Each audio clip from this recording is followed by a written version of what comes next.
तुम्ही कोणी हैवान बघितला? हैवान हा जो माझ्या स्क्रीनवर दिसतोय ना, तो एक हैवान आहे. तुम्ही आता बऱ्याच वेळा न्यूजवर बघितलं असेल ह्या 1-2 दिवसात की ह्या भोर तालुक्यामध्ये 3 वर्षाच्या चिमुरडीवर एवढा अमानुषपणे अत्याचार करून तिला दगडाने ठेचून मारलं. अरे यार, हे काय होते आपल्या देशामध्ये?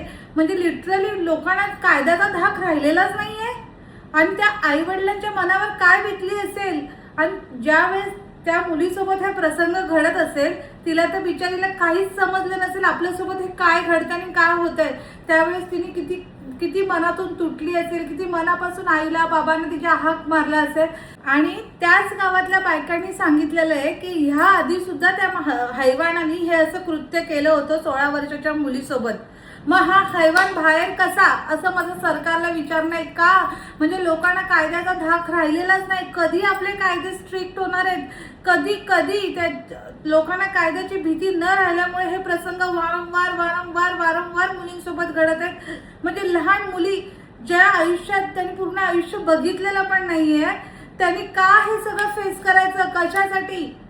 आमच्या छत्रपती शिवाजी महाराजांच्या काळात ज्या वेळेस महिलांवरती असे अत्याचार करणारे पुरुष होते, त्यांचा चौरंग करून टाकायचे.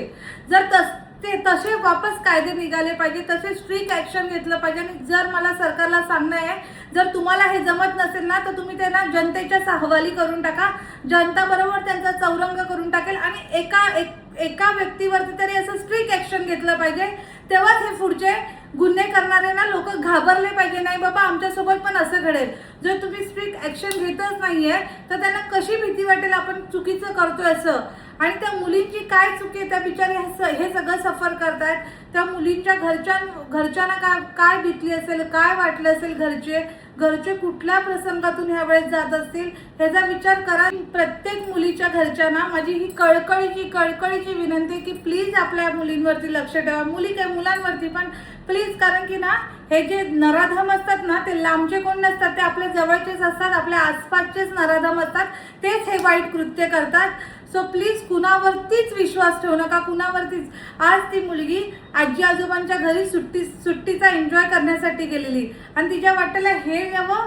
सो प्लीज कुणावरतीच विश्वास ठेवू नका. आपले मुलं आपल्यासोबतच सेफ आहेत, कुणासोबतच बाकी सेफ नाही आहेत असं समजूनच आपल्या मुलींना ट्रीट करा.